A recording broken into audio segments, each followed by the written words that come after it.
Welcome to Customer Service Academy Radio with author and customer experience expert Tony Johnson.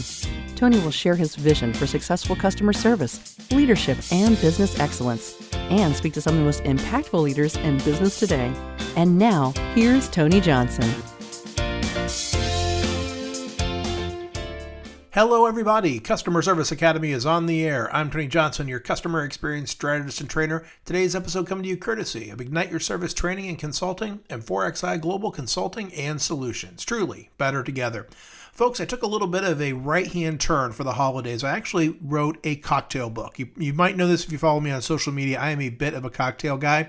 It's something I've done as a hobby for a very long time, and I came up through restaurants and bars and catering and that kind of thing. So I've taken everything I know, 60 great recipes, put it all into a book called Proof Positive. You can get it on hardcover, you can get it on ebook, you can get it on paperback, but head on over to Amazon.com and check out Proof Positive by Tony Johnson. Makes a great gift, makes a great coffee table book. There's appetizer recipes, signature cocktails, and all kinds of tips for amazing entertaining. So head on over, order a copy for yourself and those on your gift list today. So we are staring down the nose of New Year's. 2025 coming right up as I'm recording this, just a few days away. And I want to take a moment to think about where we are and where we're going to go yet. So I'm going to think about this in two parts. I want to think about, kind of 2024, the year that was, if you will. Lots of amazing things going on there. And I would tell you, one of the best experiences I've had so far happened just a couple of weeks ago. We went over to the Gaylord Palms for their ice event. This year was ELF, one of my absolute favorites. You probably heard me talk about this event before, but the Gaylord Palms, they're a Marriott SPG type property. And they do an amazing job with this. It's like Christmas threw up all over the atrium when you walk in, but it's this amazing location. Here they have gators in Central Florida. They have a great steakhouse where we always have dinner at the night of the event. We always stay overnight. And I will tell you, they do such an amazing job with all of the ice carvery, all of the theming, the slides that they have for these big ice slides that you go down on an inner tube, all kinds of amazing things. And they just do a phenomenal job. So shout out to the Gaylord Palms and the ice event. And these things are kind of all over the country. There's several of these events. I think they all do a different ice carving, maze as you go through there. Because again, you walk into this giant room and it's like 3 below or something ridiculous. You wear these big parkas and you walk through and see all the ice sculptures, and they do just an amazing job. And I think they do different themes around the country, but here in Orlando, it was ELF this year. So well done. Great event, great service. So that said, I want to talk a little bit about the brands that really got it done this year for me. I'm thinking about the brands that I just love. Hilton, one that takes great care of me. I'm on the road 20 weeks a year, 30 weeks a year, some years. And I will tell you, they're my home away from home. They do a great job of having brands that kind of hit every price point, and you kind of know what you're going to get. A Hampton Inn is a Hampton Inn, a DoubleTree is kind of a DoubleTree, and they do a really nice job of, again, hitting those price points, but also delivering quality. I really wish they do a little bit more of a deferential treatment for their Diamond members. I'm kind of going around with them a little bit on my status for next year, but I will tell you, they do an overall great job. So thanks to Hilton. Chewy, great for the pet supply piece. Love what they do. They're easy. They've got an app. I'm on a schedule with them. Returns are a breeze, and they actually love pets. So that's really, really great too. And then Culver's, brand that I just love, has finally made it down to Florida. And I grew up with them in the Midwest, but if you're not familiar, they're kind of a burger and frozen custard joint, but they do a great job. They've got the cheese curds and the fried fish sandwiches and the great cheeseburgers and the mixed up drinks and things like that. They do a wonderful job, and it is great to have one right around the corner for me. Not so great for my waistline, but really great overall because they do a really good job. Good service, spotlessly clean, high quality food. Highly recommend. And then I was thinking a little bit about the brands I'm worried about for the year. So going into 2025 and kind of based on what's happened in 2024, I've been thinking a lot about some of these brands. And these are ones that I love. Some of these are near and dear to my heart. And some of them are indeed leaderboard leaders in the field of hospitality and experience. So they're doing a pretty darn good job. But that said, I think that they've found some vulnerability. They got some vulnerability, or an Achilles heel, if you will. Now, the first is going to surprise you, Walt Disney World. So I'm a huge fan. I was an annual pass holder for years, but I will tell you, I'm not sure that they're not losing a step. Now again, still phenomenal. We were just over at Hollywood Studios a couple of weeks ago. Had a great experience. They've got some wonderful rides. The Remy ride is fairly new. They've got a Guardians of the Galaxy roller coaster that's fairly new. Both amazing immersive experiences. That said, though, I think they've lost a step on cleanliness. I'm not sure they're taking great care of their annual pass holders, which I was one for many, many years. And I think that they really need to kind of get it together with testing the price elasticity in the market. And they need to make sure they're really keeping an eye on this whole reservation system they're making annual pass holders do. That's really kind of hit the ridiculous point. That's something that just needs to go away. So again, they really are testing how much can they charge. And I don't blame them for that. But at some point, you've really got to continue to deliver. And the reason I bring them up as a brand I'm worried about is, as wonderful a job as they do, Universal Studios is really sniffing at their heels. So when I think about the annual events that Universal does, for example, Halloween Horror Nights, which you've heard me talk about before, knock it out of the park every single year. And also they're in the middle of building a brand new gate, a brand new park. The Epic Universe opens in 2025. That's going to be a really big deal here. It's going to be a huge immersive theme park experience. It's going to rival the size of the Disney parks. It's going to be huge and amazing. So when I think about them sniffing on their heels like that, I think, gosh, wake up, Disney, and make sure that you don't get passed. Because if you get kind of lackadaisical or complacent, you can get bitten. So really just making sure they keep an eye on it. The next one you might not expect, Chick-fil-A. Now, I love Chick-fil-A. I'm there once a week, and they do a great job. I mean, they are consistent. They are clean. They are incredibly friendly. The drive-thrus rock the house. They do a great job. Why am I worried about them? I'm always worried about brands that are expanding. Now, I think they've done a nice job of trying to throttle that expansion, but when I think about them continuing to grow, continuing to get bigger, the bigger you get, the harder it is to really keep everything under tight control. And also, they actually have some operations in airports and on colleges and university campuses that are run by third-party food service vendors. And sometimes those are sort of weak points for them. They're not as well run as the company-run stores, if you will, the ones where they partner with an owner. So just thinking that through as they expand that footprint as well, those are always, I think, a little bit lesser of an experience when I hit them up in the airports or on a college campus. So I think they really need to keep an eye out on that, because they've got places like KFC and Popeyes, Zaxby's, Raising Cane's, the Slim Chickens brand, which is everywhere now, is really, really an up-and-comer. So they've just got to make sure that they keep their game face on and continue to deliver, because they are a fan favorite. Everybody loves them, but that can change. So they just got to keep their eye open. So the last one I want to bring up is Southwest Airlines. They've had a tough year. They were long lauded for their hospitality and their quality. They've got that reputation of kind of being a little bit quirky, a little bit funny, but super friendly. But this year they may have lost a step. They may have lost a little bit of their shine. They had a widespread outage that impacted their customers. If you saw the unveiling of their new cabin design, the people were saying the seats looked like lawn chairs, and they really did look pretty uncomfortable. And they've been reducing service. They have been reducing their arrival and departure schedule. They've been throttling back at airports. And there's also a lot of vibe out there that they're not necessarily keeping pace with technology, and that they are indeed lagging in their hospitality. It's just that thing in the air you start to feel with a brand. And for them to have been a leader in hospitality to now people starting to question that and the ability for them to deliver, that's important. Now, they're a scrappy brand. They can snap back, but it's one of those times when you got to take that look in the mirror and say, yeah, we've had a rough year, or actually a couple of rough years for them. Time to regroup and re-energize and figure out what's next. So those are some brands that I think did a really nice job this year, and also ones that need to keep their eye open. Now, again, not saying those brands I'm talking about are terrible, not saying they're on fire, not even saying that they're maybe not even losing a step, but there's something out there that feels like they really better be careful if they want to keep their vaulted position on the leaderboard. We did have kind of a big year when I think about it. When I look back, I was kind of thinking about some of the news stories. If you remember the Crowdstrike thing, right, that happened when the Crowdstrike cybersecurity firm did an update and crashed so many systems this July. The airlines got hit hard, healthcare got hit hard, financial services got hit hard. I will tell you, I was even on the road. I was at Orlando International Airport when the whole thing went down. Getting ready to get on a plane and fly to South Carolina to do a workshop and a talk on customer service and leadership, and I got stuck. My flight got canceled, didn't have any idea when it was going to happen, and it was going to be a nightmare of travel. I could just feel it. So I actually walked downstairs, rented a car, and drove. Now, Delta got hit the hardest by this, and that's who I was flying that day.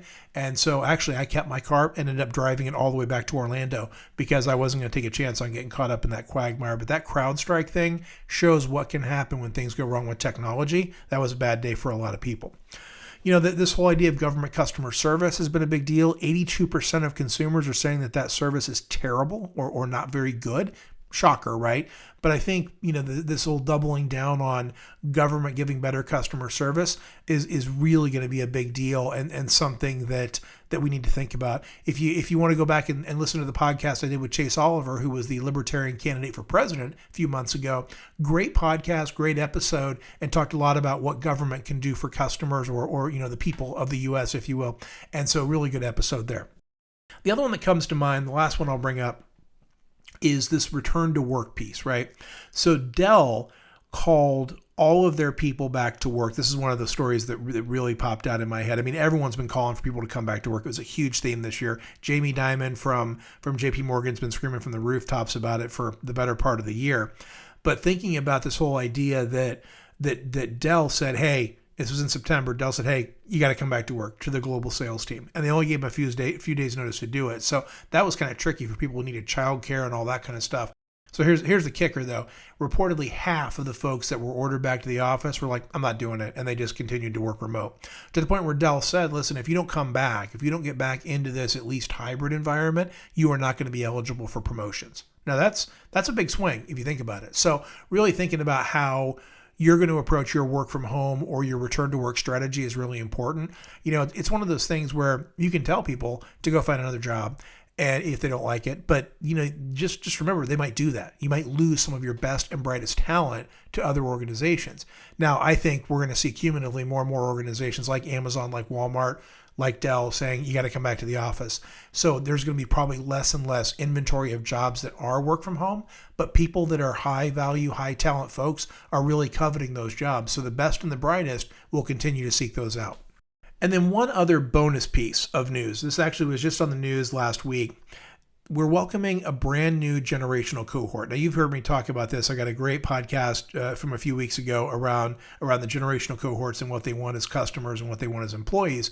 I was just watching the news. We are welcoming Generation Beta. Gen B is going to start on January 1st. So that will conclude Generation Alpha, which started in 2010, and they're going to hand the reins over now as the youngest generational cohort. So that's really interesting that we're going to see the beginning of a brand new generation. So again, Gen A is ending at the end of 2024. Gen B is picking up from there, and we'll probably go 15, 16, 19 years, something like that, maybe 20 years. So we'll see how long they push that out. But again, very cool that we're going to see that start, and we'll have to continue to understand all these different generations. I mean, think about Gen B is being born in a time when the pandemic has influenced so much, but they didn't live through it. So kind of like the youngest part of Generation Alpha, they didn't have the remote schooling. They didn't get the lockdown piece. They came in and kind of experienced the aftermath of that. So much like that with Gen B. But if you think about it, more digital natives who are going to grow up, by the way, in a time that they will never know a time without artificial intelligence or AI being such a big deal. So that's kind of cool there. Now, when we think about some of these trends, right? So AI is a good lead in here. When we think about some of these trends that are going to ripple into the new year, but stuff that we saw in 2024, AI was everywhere. When you think about the impact of ChatGPT and that kind of stuff, I mean, I really believe, I know that Donald Trump was the person of the year for Time, but Time Magazine might as well have made ChatGPT or artificial intelligence their person of the year, so to speak, because it had such a huge impact. So if you think about how this continues to improve the omnichannel and self-service experience and landscape, it's going to make chatbots even more powerful, and it's really going to allow for, I think, leaps in understanding customer feedback, implementing these new solutions, and moving into predictive analytics where we can sort of think about what the customer needs and being more proactive than reactive. This whole idea of empathy and upskilling was huge. Now, it's kind of interesting that the generational folks in the workplace, some of the younger generations are really valuing this whole idea of empathy when some of them are really struggling with empathy and understanding and listening themselves. But, the whole world is a dichotomy, if you will. But thinking about folks in the workplace really valuing that, so being a good listener, putting yourself in other people's shoes, leading with empathy, super important, and continuing to value upskilling. So employees really want those portable skills. They want those skills that they can take with them, especially as employers have kind of started to move away from education being so important. Now, in some cases, it still is, but they're also looking at this skills-based interviewing as opposed to education-based interviewing. So the more skills, the more experience you have, the more valuable you are to a future organization. So really important. And then this idea of convenience and personalization continues to drive home what customers want. They want that personalized, just for me kind of flavor. And AI can help us continue to dial that in, especially in the virtual environments. But this is a chance for opportunities to remove friction from in-person experiences as well. So yes, I'm talking about journey mapping. I'm talking about being in your business. I'm talking about staring at it and looking for things that are really, really ticking your customers off. But simple things. Like I went to the doctor the other day and I filled out all my stuff online, and I got there, and what do? They have me a clipboard with a piece of paper on it that I have to fill out. Weird, right? I don't even know what they do with this, but every time I go in, I gotta fill something out and sign it. So thinking about how do we eliminate stuff like that? How do we get sales associates who understand what guests need, what customers need, and deliver those individualized solutions? Customers value their time, and they love brands that protect their time and deliver consistency. So that's a really important piece. And then, as I mentioned before, this whole idea of these return to work, these return to office mandates, they're not going away. I even think about how the federal government's even getting into the act. If you've been following anything from the government efficiency, that Department of Government Efficiency, or DOGE, one of the biggest things they're talking about is requiring all of the government employees who are working from home currently to return to work. And that's going to be a really big deal. That's a lot of folks. So this whole piece, again, whether it's Amazon, whether it's Dell, whether it's Zoom, think about the irony there, right? The company that enabled work from home calling their teams back to work. So really thinking about that and how it's going to continue to drive what's going on out there. So just understand that, and understand that how you attack this whole work from home piece could be crucial in your overall employee retention. Now let's talk about what's going to happen in 2025. Now, if you're enjoying this podcast, and I sure hope you are, scroll on down, leave 5 stars, say something nice, share it with your friends. Help keep Customer Service Academy one of the top podcasts in the world. So thank you so much for all the support. So again, leave those 5 stars, say something nice, share with your friends. Really appreciate it. But let's talk about 2025 and what that could potentially bring. Now, again, a nickel gets you a cup of coffee and a piece of advice. But having researched all the things happening, having been out in so many different organizations over the last year, and really watching the trends from customer segmentation, this is where I think we're going. So some of this is going to be continuation from 2024, and that's okay. But think about AI as your backbone. Ensuring this transparency and trust with data usage is going to be so key. I mean, AI is going to continue to be pivotal. It's going to power the chatbots, the predictive analytics like we talked about. But the biggest deal is, how are you going to protect data? If you're using AI as a part of it, if you're collecting consumer data, your customers are really going to want to know, how are you protecting their data, and how are you using AI ethically and really using it to differentiate yourself from other brands. So integrating that emotional intelligence into the AI pieces to continue to enhance how AI chatbots interact with people, that's going to be crucial. So they are only going to get better. So just make sure that you are crystal clear about what you're doing with that data, and that you're continuing to plus up with AI to be as emotionally intelligent as possible. These personalized experiences are going to be so crucial. And the reason that matters, right? Being able to hyper-personalize using demographics and AI and customer segmentation and real-time behavioral data, that is so crucial, because what customers want right now, more than anything, are businesses that understand their problems, what they need from them, and then can help them proactively solve those problems. So this whole proactive client and customer engagement, it's so important, because organizations are shifting from wanting folks that are reacting to what's going on. They want folks that can come in and work with them and fix problems before they happen, or prevent them. And they're there before they need them, not after. And that's going to be really important, because the more you can understand, the more you can segment these experiences. And what customers are really looking for right now is this understanding of what value they can get for what they spend. So customers love luxury experiences. There's just no doubt about it, but they can't always afford a luxury experience. So understanding that there really are kind of 4 levels of experience. You've got a value experience, you've got your everyday experiences, you've got a premium experience, and you've got sort of this luxury experience.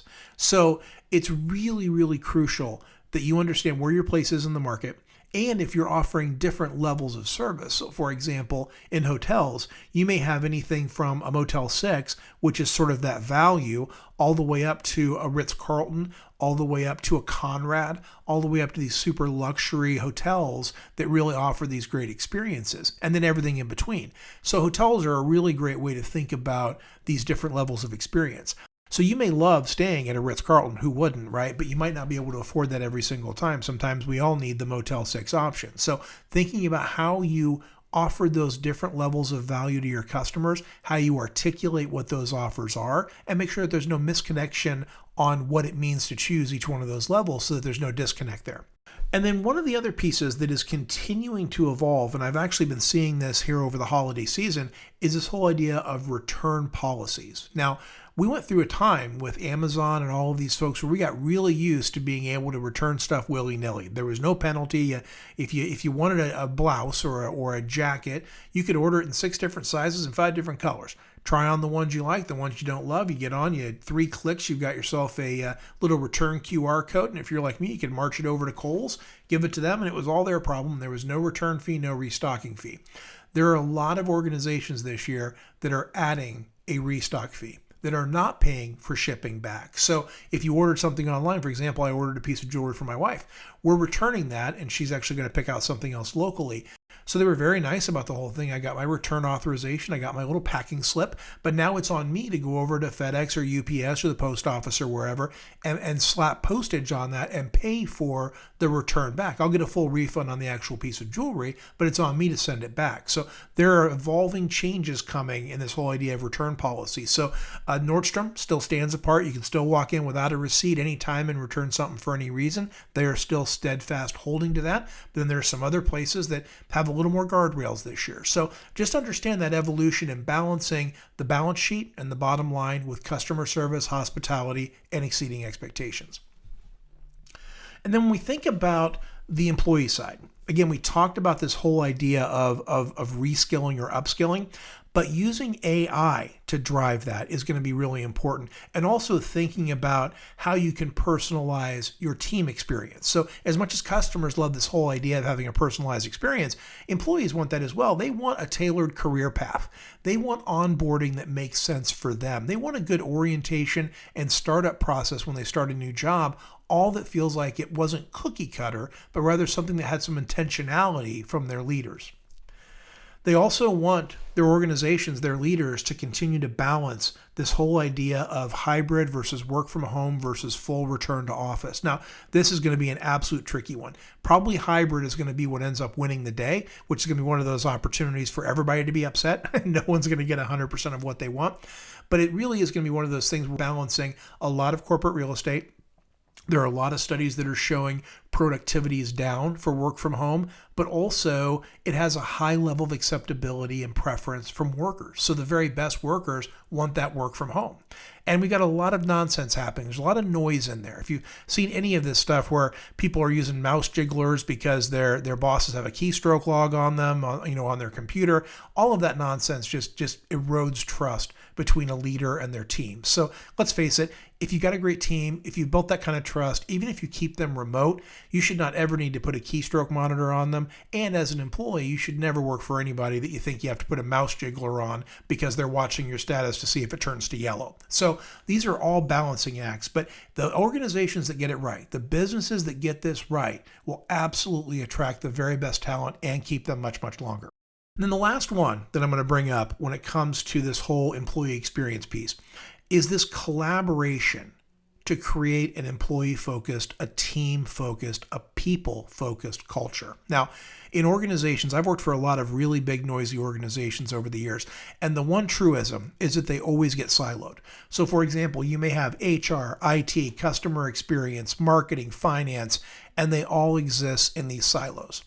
But the very best organizations are going to find ways to bring these teams together so that they're not working independently, but they're working together. So imagine the power of a human resources team that's partnering well with customer experience, that partners well with the IT team, that partners well with finance, and that really has everybody working together to make sure that there are as few hassles and inconveniences for the team as possible. And that's really what silos do. They just cut off communication. They make everything harder than it needs to be, and it really does erode communication and it erodes connectivity. But if you want to build a community at work that people want to be a part of, you can absolutely integrate these strategies together to create a cohesive instead of a divisive employee experience. And that means all of these functional groups being on the same page in lockstep and talking to each other. Great brands are going to get this done in 2025, and the real winner is going to be the people who work there, the overall retention, and at the end of the day, top line growth and customer experience. They're going to be the real winners. So we could have said so much more about this. There's so much more we wanted to talk about, the focus on well-being, on developing leadership capacity, so much more. So head on over to igniteyourservice.com/blog and check out the full blog on this topic. We go in depth into so many different topics here, like why it's going to be important to develop your district managers and supervisors this year. That's a little tease. Head over and see that. But there's also our very best podcasts from the year, our very best articles from the year, and our top videos from the year, all listed in there as well. So head on over and take a look at that article today. And the title of that is The Year in Customer and Employee Experience. So head on over and check it out today. So folks, that is our show. We are heading headlong into 2025. The new year is coming, like it or not. If you're listening to this after the new year, trust me, this all has applicability. So please make sure that you give it a really good listen. But this is one of those times going into the new year where there's a great chance to make those commitments, to reset a little bit, to double down on what matters most, and delight your teams and delight your customers to build retention and customer experience, and wait for it, sales growth. So until next time, I've been Tony Johnson, your customer experience strategist and trainer, reminding you to keep your customers and your team at the center of everything you do, because that's where the most amazing things are possible. Thanks again for tuning in. Happy New Year, and I will talk to you next week. This has been Customer Service Academy Radio with Tony Johnson. Tony is available to speak at your event, meeting, or workshop. Have a powerful customer-focused day.